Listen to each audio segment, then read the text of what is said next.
Prezados amigos, internautas,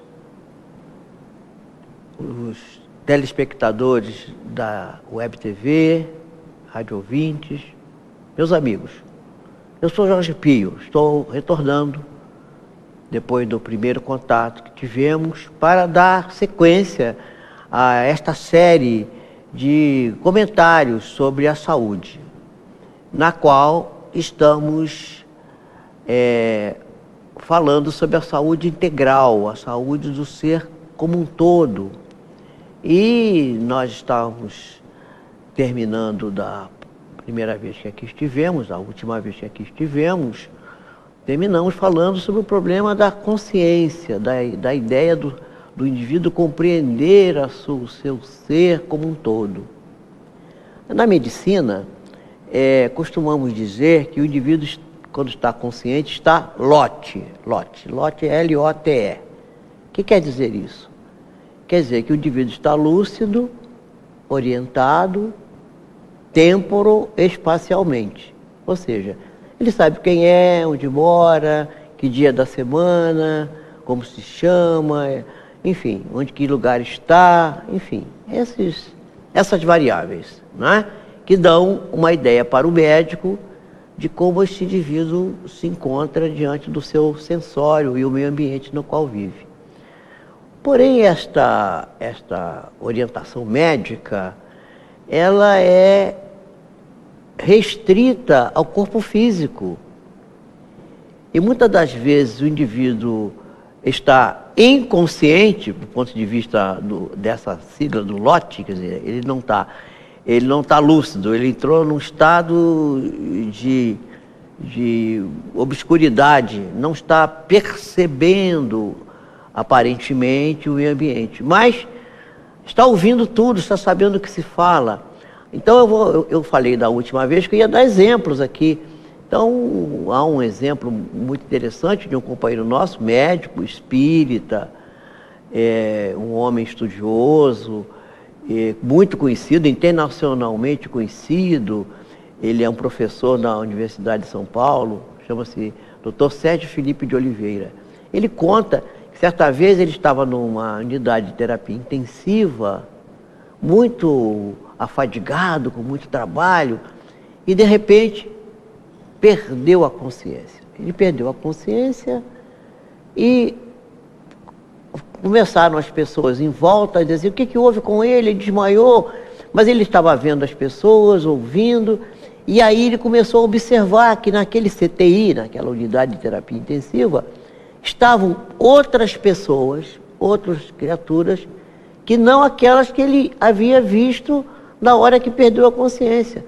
Alguns tentando ajudar os pacientes e outros tentando atrapalhar os pacientes. Ele ficou assustado com aquilo.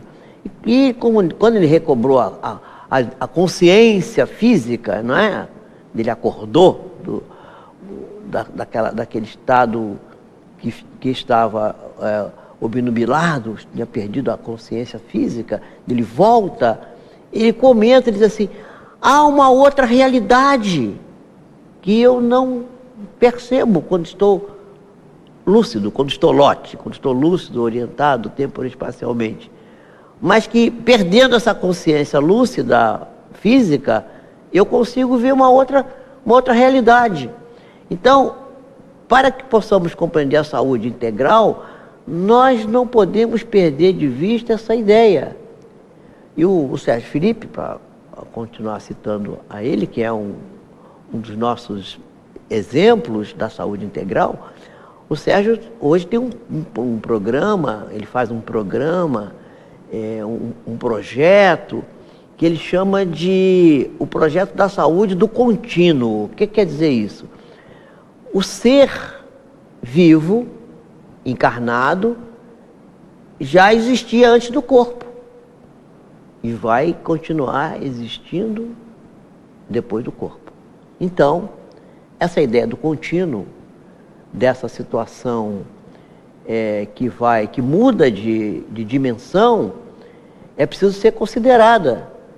Porque se você não considera isso, você tem, por exemplo, uma pedra no rim, uma pedra na vesícula, e pode ter sido causada por uma questão emocional do passado, que você teve uma desarmonia com alguém, com alguma situação, você ficou com uma condição que te magoou o seu eu profundo, e você fica com aquela condição, começa a enrolar aquele elemento material, produzindo um cascalhozinho que vai se alojar em alguma parte do seu corpo. Quando não é na vesícula ou no rim, pode ser uma articulação. Então, uma mágoa, uma situação mal resolvida pode produzir isso. Eu vou dar um outro exemplo. Divaldo Pereira Franco conta que aos 50 anos ele teve uma parada cardíaca e foi dado como morto por um filho seu, que era médico, cardiologista, que estava presente, que tenta reanimá-lo e diz assim, ele morreu, ele não está voltando. E ele via tudo, ouvia as pessoas falando, ouvia o filho falando, e ficou esperando aparecer Joana de Ângeles, porque Joana de Ângeles tinha prometido para ele, quando ele desencarnasse, que ela ia aparecer. Joana de Ângeles, para aqueles que não sabem, é a guia espiritual de Divaldo Pereira Franco, que o assiste em todos os momentos, nos seus livros, nas suas psicografias e mesmo nas suas palestras, muitas das vezes. Então, ela não apareceu.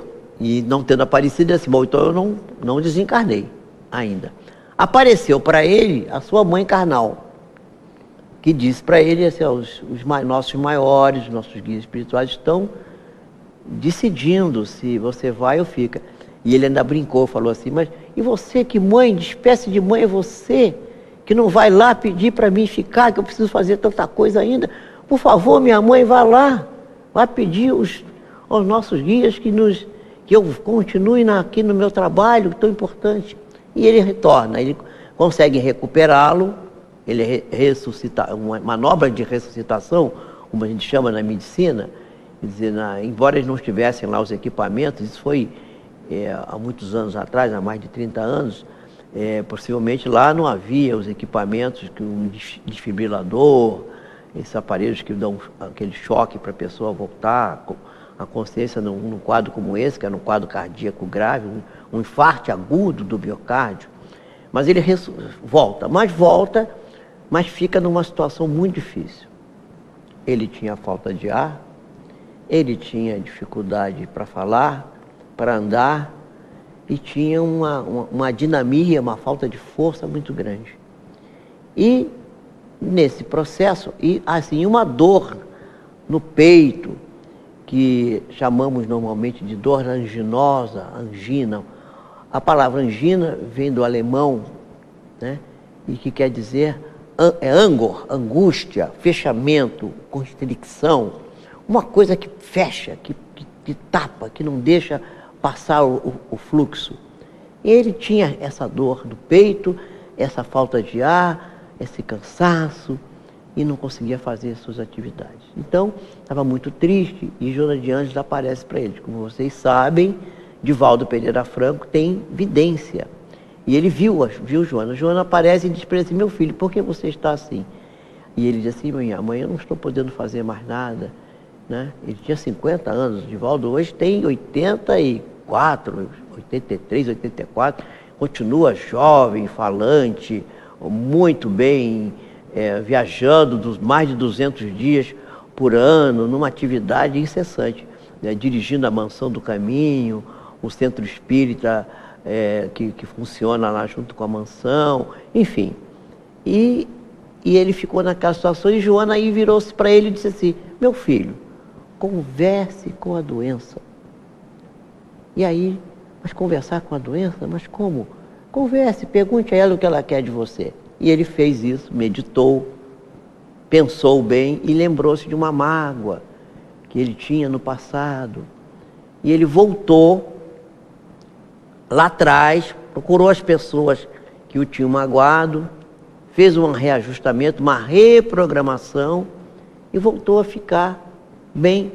Todo aquele processo de fadiga, cansaço, falta de ar, a dinamia, foi sendo controlado e aí está ele até hoje, muito animado.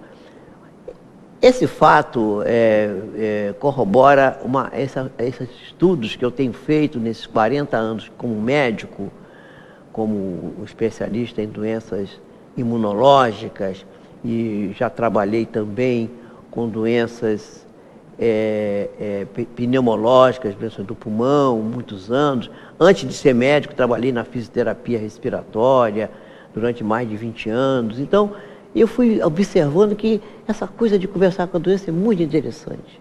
Muito interessante. Nós vamos falar disso aqui já no futuro. Vamos voltar a isso. E vou voltar a esse caso do Divaldo, porque há uns desdobramentos nesse caso muito interessantes. E eu vou trazer outros casos. Então, na realidade, o que se faz nesse momento é a busca da consciência, de saber por que adoeceram. Por que adoecemos? É uma pergunta que temos que fazer. Por que adoecemos? Por que a doença, que pode nos fazer bem, a doença? E se ela pode nos fazer bem, por que achamos a doença tão desagradável? O que nos leva a isso? Essas perguntas nós vamos tentar responder no próximo bloco, no próximo programa que fizermos. Nós vamos ver que a saúde a busca da saúde integral vai estar centrada numa coisa muito falada na doutrina espírita, que é o autoconhecimento, que é o indivíduo ter ideia sobre aquilo que é o seu self, o que está dentro, e a ideia do ser integral, que é composta, como a gente já falou aqui da outra vez, o espírito, o corpo e o intermediário, que é o perispírito. Sem uma boa compreensão desses três elementos e como eles atuam no nosso dia a dia, nós não poderemos ter essa conquista da saúde. Eu agradeço muito, mais uma vez, a atenção de vocês. Fico à disposição para, se houver oportunidade, que me mandem questionamentos, sugestões. Aqui estaremos num outro momento, e muito obrigado.